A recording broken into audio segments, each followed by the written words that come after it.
Assalamualaikum warahmatullahi wabarakatuh.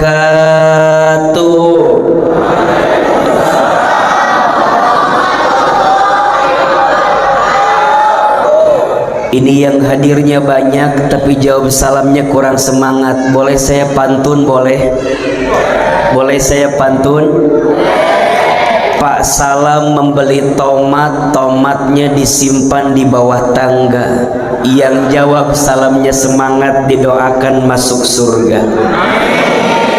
Hadirin jamaah, Ustadz mau tanya, siapa di sini yang ingin setelah Ramadan ini hidupnya jadi tambah baik? Angkat tangan, katakan saya. Ulangi. Tenang anak-anak, tenang. Gak ada kerusuhan di sini, gak ada. Coba lebih keras. Innal kalama ad-doa. Setiap perkataan itu adalah doa. Jamaah, siapa yang hidupnya mau lebih baik? Siapa yang hidupnya mau lebih bahagia? Siapa yang hatinya mau tambah tenang? Siapa yang hidupnya mau tambah berkah? Siapa yang hidupnya ingin dimuliakan sama Allah? Mau aja, mau banget. Cius mi apa? Baik jamaah, seperti apa pembahasannya, bagaimana penjelasannya, kita akan bahas setelah pesan-pesan berikut ini. Silakan. Kopi masuk iklan tadi? Oh enggak. Baik, satu poin saja. Ini pesan. Kalau kita ingin mendapatkan kebahagiaan hidup, ketenangan hati, kemuliaan dalam hidup, satu saja: jangan pernah jauh dari Al-Quran. Apa jawabannya? Jangan pernah jauh dari Al-Quran. A'udzubillahi minasyaitonirrajim. Alif Lam Mim. Dzalikal kitabu la raiba fihi hudal lil muttaqin alladzina yu'minuna bil ghaibi wa yuqimunas salata wa mimma razaqnahum yunfiqun. Perhatikan, dzalikal kitabu la raiba fihi hudal lil muttaqin. Inilah kitab, demikianlah kitab. Kitab apa Ustaz? Al-Quran, yang tidak ada keraguan sedikit pun di dalamnya. Kenapa? Karena Al-Quran sebagai petunjuk untuk siapa? Untuk orang-orang yang bertakwa kepada Allah Subhanahu wa Ta'ala. Perhatikan, tadi kata Ahilman, kalau hidup kita mau bahagia, mau sukses, mau mulia, jangan pernah jauh dari Al-Quran. Kenapa Ustaz? Satu, anak muda semua, ibu, ayah, adik-adik, satu, Al-Quran itu sumber keselamatan. Sumber apa? Keselamatan. Orang akan selamat hidupnya tergantung bagaimana cara dia berinteraksi dengan Al-Quran. Bahkan mohon maaf, ketika nanti di hari kiamat, Masya Allah, kita akan diberikan syafaat, salah satunya karena apa? Bacaan Al-Quran kita. Betul? Nabi SAW bersabda, Iqra'ul Quran fa innahu ya'ti yaumal qiyamati syafi'an li ashabi. Bacalah Al-Quran, karena Al-Quran yang kamu baca kelak akan menjadi syafaat ketika nanti hari kiamat. orang yang hidupnya selamat pasti orang yang menjadikan Al-Quran sebagai petunjuk hidupnya. Betul apa betul? Iya apa iya? Semua. Dan ternyata semua yang kita persoalkan dalam hidup itu semua jawabannya ada dalam Al-Quran. Nanti ada satu hari di mana semua orang akan sibuk dengan dosa-dosanya. Yauma yafirul mar'u min akhihi wa ummihi wa abihi wa sahibatihi wa bani likulli imri'in minhum yauma idin sya'nu yughni. Ada satu hari di mana semua orang berlarian. Orang tua lari dari anaknya, anak lari dari orang tuanya, saudara lari dari saudaranya, sahabat lari dari sahabatnya, pasangan lari dari pasangannya. Kenapa? Sya'nu yughni. Mereka sibuk dengan dosa-dosanya. Coba Ahilman mau tanya, yang di sini punya dosa apa enggak? Yang di sini punya dosa apa enggak? Izin sedikit menjelaskan. Kalau bicara kesalahan, ada 5 tingkat kesalahan dalam diri manusia. Ada berapa? 5. 1 aib. 1 apa? Aib. 2 maksiat. 2 apa? Maksiat. 3 dosa. 3 apa? Dosa. 4 durhaka. 4 apa? Durhaka. 5 zolim. 5 apa? Zolim. 5 tingkatan kesalahan dalam diri manusia. 1 apa? 1 apa? Aib. 2 maksiat. 3 dosa. 4 durhaka. 5 zolim. Ulangi. 1 apa? Aib. 2 maksiat. 3 dosa. 4 durhaka. 5 zolim. Pertama, aib. Kita punya aib apa enggak? Apa itu aib?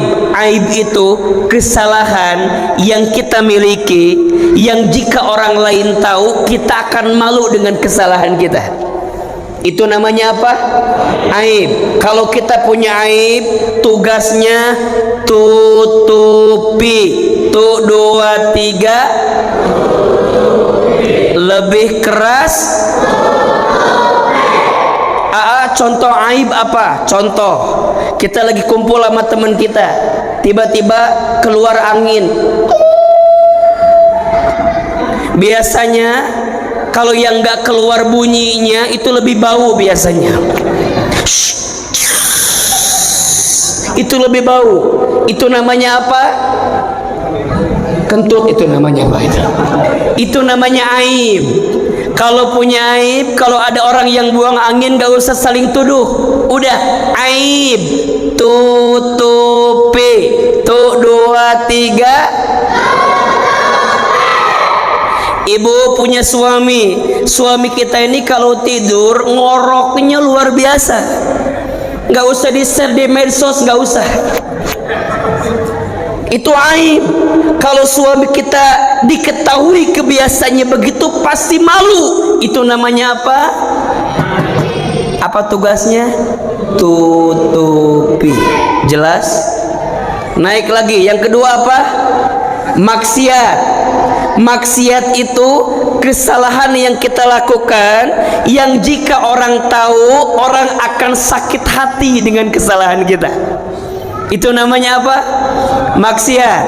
Ibu-ibu ngaji, pas ngaji ngomongin yang lain. Ibu-ibu apa? Lihat baris ketiga jam 5. Kenapa? Lihat bulu matanya. Itu namanya apa? Itu namanya apa? Maksiat, kebiasaan buruk. Kalau ada maksiat, perintahnya tinggalkan. 1, 2, 3. Yang ketiga, dosa. Dosa itu kesalahan seorang hamba kepada Tuhannya, kepada Allah. Azan berkumandang tapi kita nggak sholat, itu namanya apa? Dosa. Azan berkumandang tapi kita melalaikan sholat, itu namanya apa? Dosa. Jamaah akhwat, diperintahkan menutup aurat tapi kita membuka aurat, itu namanya kalau dosa perintahnya taubati. Tuh 2 3 jelas? Ulangi. Kalau aib, kalau maksiat, kalau dosa, taubati. Yang keempat, durhaka. Apa itu durhaka? Kesalahan seseorang yang ada di bawah kepada yang di atas. Anak punya salah sama orang tua, namanya apa? Durhaka. Istri punya salah sama suami, namanya durhaka. Sebelumnya dosa dulu. Makanya saya mau tanya, tolong jawab. Kira-kira yang paling banyak dosa, suami ke istri apa istri ke suami?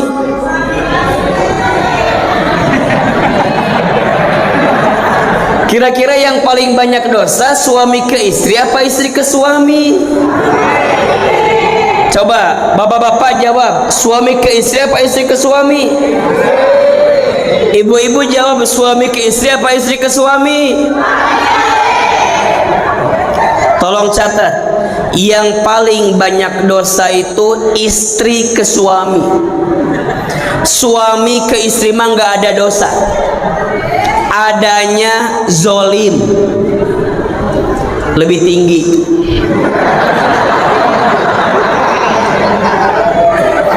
Yang keempat apa? Durhaka.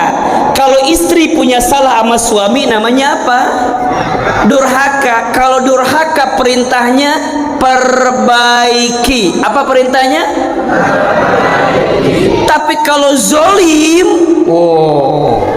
suami ke istri itu namanya apa? Zolim. Kalau zolim 3 perintahnya, 1 tinggalkan, 2 taubati, 3 perbaiki. Ulangi. Rakyat punya salah sama pemimpin, namanya apa? Durhaka.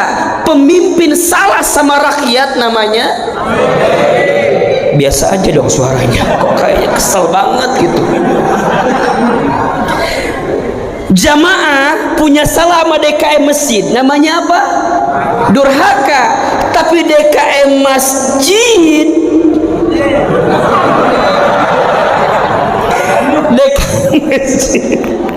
tidak menyediakan kebaikan untuk jamaahnya, mohon maaf.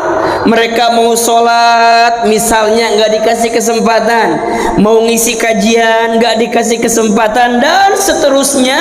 Maka perbuatan itu namanya apa? Iya benar-benar. Istri ngambil uang suami tanpa izin, apa namanya? Boleh itu namanya ya.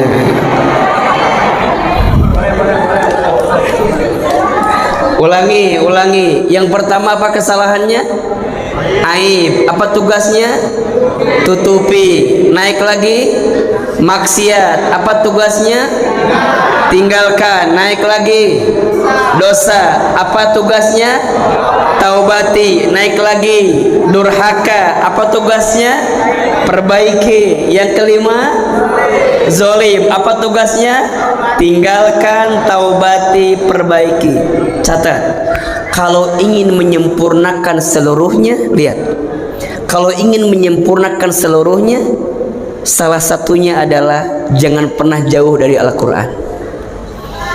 Orang yang dekat dengan Al-Quran terjaga dengan izin Allah aib-aibnya. Orang yang menjaga Al-Quran tinggalkan maksiat dalam hidupnya. Orang yang biasa dengan Al-Quran, dosanya dia takut berbuat dosa. Kenapa? Karena Al-Quran yang membimbingnya. Durhaka. Orang yang Al-Quran khawatir dia durhaka. Zolim apalagi. Maka mohon maaf ketika nanti di hari kiamat ternyata ada satu golongan yang akan mencari kita, yang akan menolong kita. Siapa? Salah satunya ketika kita punya anak yang hafal Quran. Betul? Maka akan mencari, mana ayahku, mana ibuku, mana kakekku, mana nenekku. Di saat nanti tidak ada yang bisa menolong kita kecuali orang yang dekat dengan Al-Quran, ahlul Quran. Maka Al-Quran yang pertama sumber keselamatan. Apa? Sumber keselamatan. Apa? Mau selamat dalam hidup? Mau selamat dalam hidup? Jangan pernah jauh dari Al-Quran. Yang kedua, Al-Quran itu sumber kebahagiaan. Masya Allah. Sumber apa? Sumber apa? Kebahagiaan. Mohon maaf, Ahilman lihat ini wajahnya hampir sama semua. Ini ada dua kesamaan yang saya lihat. Satu, ini wajah banyak masalah kelihatannya. Jangan tersinggung, karena ciri orang yang hidup pasti punya masalah. Betul? Kalau nggak mau punya masalah jangan, alias mati. Betul? Karena ciri orang hidup pasti punya. Betul? Hidup ini banyak cobaan. Kalau banyak cucian namanya laundry. Catat status hari Senin itu. Hidup ini banyak apa? Cobaan. Kalau banyak cucian, rumah tangga saya banyak cobaan. Wajar. Rumah tangga itu rumit. Kalau sederhana, rumah makan. Status hari Selasa itu. Rumah tangga itu rumit. Kalau sederhana, rumah makan. Betul? Selama hidup pasti kita akan punya masalah. Setuju? Siapakah orang yang paling cerdas dengan masalah? Mohon maaf, coba mau tanya, kalau kita lagi ujian hasilnya tidak lulus, kira-kira yang salah soalnya atau jawabannya? Coba yang keras, yang salah soal atau jawaban? Yang salah soal atau jawaban? Kalau kita punya masalah, yang salah masalahnya atau sikapnya? Kalau rumah tangga kita punya masalah, yang salah suami kita atau kita? Tuh kan udah nyambung jawaban nanti. Kalau kita dikasih masalah, yang salah bukan masalahnya, pasti sikapnya. Betul? Alladzi khalaqal mauta wal hayata liyabluwakum ayyukum ahsanu amala wa huwal azizul Rohim apa Gofur? Yang satu Rohim, satu Gofur. Rohim apa Gofur? Rohim. Rohim apa Gofur? Gofur. Wa huwal azizul Rof Gorim, jadi Gorim. Wa huwal azizul ghafur. Betul? Dialah Allah yang menciptakan kehidupan dan kematian. Betul? Sebagai apa Ahilman? Sebagai ujian. Sebagai apa? Sebagai apa? Yang keras. Sebagai apa?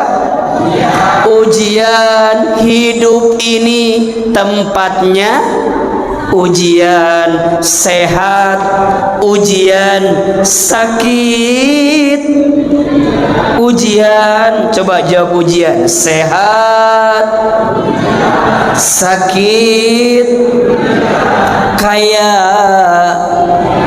miskin, punya suami yang ganteng, punya suami yang abstrak, punya istri yang cantik, punya istri yang cerewet, punya istri yang banyak mintanya, punya istri yang ngomong terus, punya istri yang belanja terus, punya istri yang jalan-jalan terus, punya istri yang belanja online terus, punya istri yang nanya terus, punya istri yang tidur terus, punya istri yang gak mau ngaji.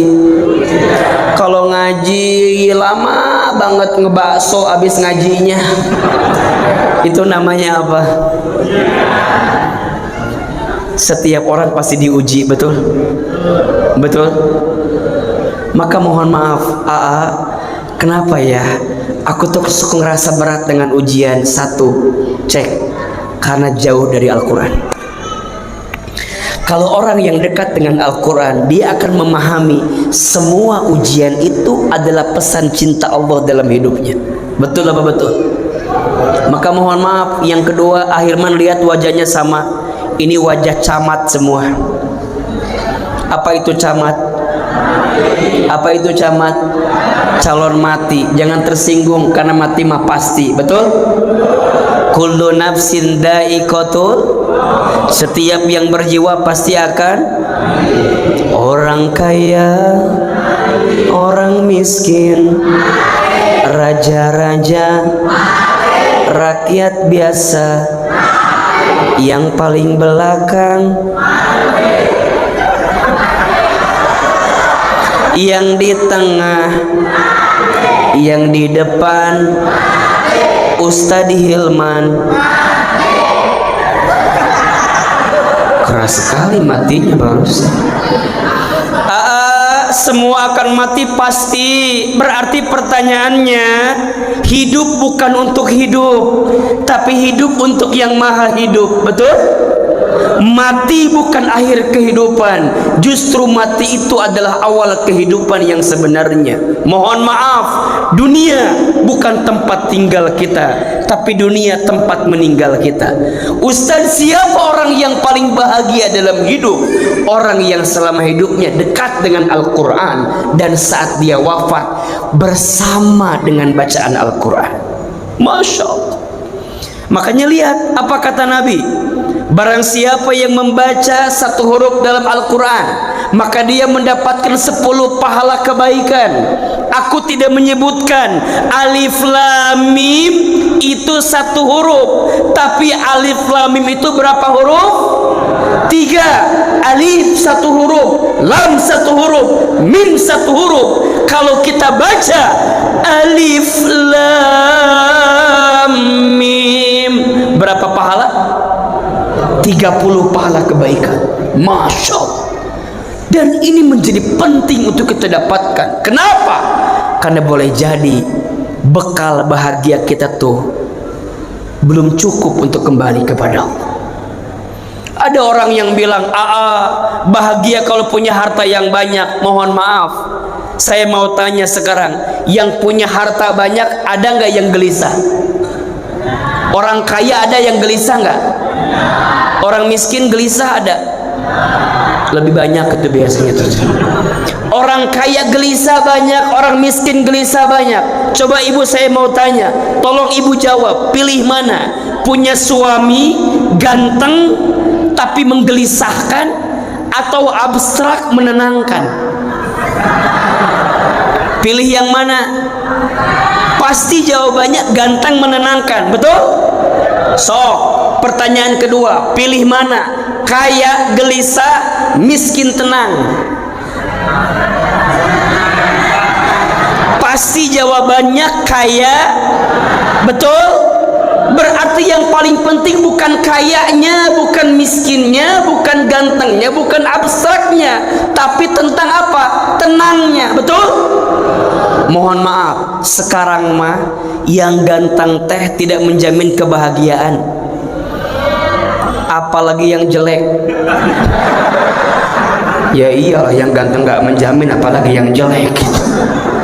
Jadi gimana Ustadz? Bukan tentang gantengnya, bukan tentang jeleknya, tapi tapi tentang hatinya yang bisa lebih dekat dengan Allah. Betul? Rumah tangga dulu waktu miskin rasanya lebih dekat sama Allah dibanding sekarang udah kaya. Dulu waktu susah lebih romantis dibanding sekarang udah punya segalanya. Oh, ibu dulu awal-awal nikah, kalau ibu jatuh, suami ibu gimana? Hati-hati, nanti hati, gitu kan? Ya Allah, cup, masya Allah. Dulu belum punya apa-apa, romantisnya luar biasa. Sekarang sama apa beda? Itu rumah tangga ibu jangan-jangan begitu. Sekarang kalau jatuh, jatuh. Apa kalimat yang keluar? Punya mata apa enggak? Bangun, jangan manja. Emang dari sononya begitu hidup, betul? Dari sononya memang ada yang rumah tangganya suaminya soleh, istrinya enggak soleh, ada enggak? Rumah tangga siapa? Nabi Nuhnya soleh, istrinya enggak soleh, betul? Siapa nama istrinya? Ibu Nuh.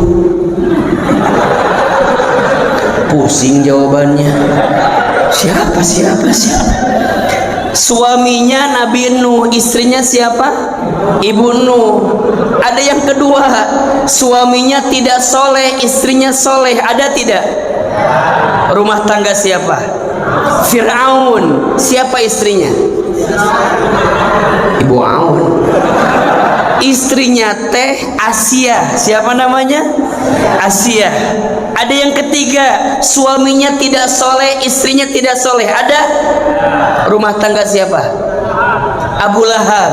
Siapa istrinya?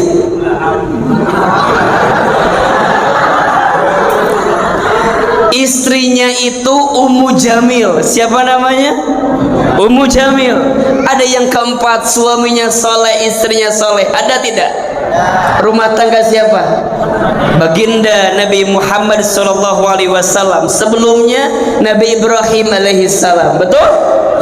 Lihat pertanyaannya, gimana agar rumah tangga kita, keluarga kita, hidup kita menemukan kebahagiaan? Yang kedua tips, Al-Quran sumber kebahagiaan. Jangan pernah jauh dari Al-Quran, karena semua yang dekat dengan Quran bahagia. Cukup Quran yang menjadi penyelamat dalam hidupnya, cukup Quran yang membahagiakan hidupnya. Dan yang ketiga, Al-Quran itu sumber kemuliaan. Apa? Sumber kemuliaan. Tolong catat, apapun dan siapapun yang dekat dengan Al-Quran pasti mulia. Ayo kita buktikan. Bulan yang menjadi bulan diturunkannya Al-Quran menjadi bulan yang paling mulia. Apa namanya? Ramadan. Malam yang menjadi malam diturunkannya Al-Quran, maka menjadi malam yang paling mulia, bahkan lebih mulia daripada 1000 bulan. Apa namanya? Lailatul Qadar. Manusia yang kepadanya diberikan wahyu Al-Quran, maka menjadi manusia yang paling mulia di dunia. Siapa namanya? Nabi Muhammad SAW. Malaikat yang bertugas menyampaikan wahyu Al-Quran, maka menjadi pemimpinnya para malaikat. Siapa? Malaikat Jibril alaihissalam. Kota yang menjadi tempat diturunkannya Al-Quran, maka menjadi kota yang paling mulia di dunia. Apa namanya? Makkah dan Madinah. Betul? Saya punya teman dengan izin Allah. Beliau asli orang Sulawesi Selatan, orang Maros, Sulawesi Selatan. Beliau hijrah dari Makassar ke Jakarta, kuliah di PT IKI. Beliau setiap pagi, ibu sering lihat di Islam Itu Indah Trans TV. Allah angkat derajat hidupnya karena Al-Quran. Siapa namanya? Ustadz Syam. Betul? Kalau baca Quran bagus sekali. Saya juga kenal seseorang, Masya Allah, Dulu dengan kami satu pesantren di Darul Arqam Muhammadiyah Garut. Beliau ke kelas kami. Setelah dari DA beliau lanjut sekolah ke Timur Tengah. Dan sekarang beliau jadi ustadz muda rujukan. Bahkan orang Indonesia suka merujuk kepada beliau. Beliau Allah angkat derajatnya. Bahkan beliau tahu di mana letak halaman-halaman ayat Al-Quran itu. Siapa namanya? Ustadz Adi Hidayat. Kami satu pesantren dengan beliau. Kita beda 5 tahun. Beliau ke kelas saya di kelasnya beliau. Saya kenal seseorang, kecilnya anak yatim. Ibunya meninggal ketika dia SMA, ayahnya meninggal ketika dia SMP. Profesi orang tuanya tukang jualan di pasar. Ibunya tukang jualan, bapaknya tukang buruh angkut di pasar tradisional. Orang ini dapat beasiswa S1 sampai S3 dengan izin Allah. Hari ini orang ini sering ceramah di televisi, kadang di sosial media. Dan malam ini orang ini sedang ceramah di Masjid An-Namirah di Batam. Siapa orang itu? Kalau ayah bunda tanya, "Aa, apa yang membuat Ahilman diizinkan mendapatkan banyak kebaikan saat ini?" Kalau boleh saya jawab, karena Al-Quran.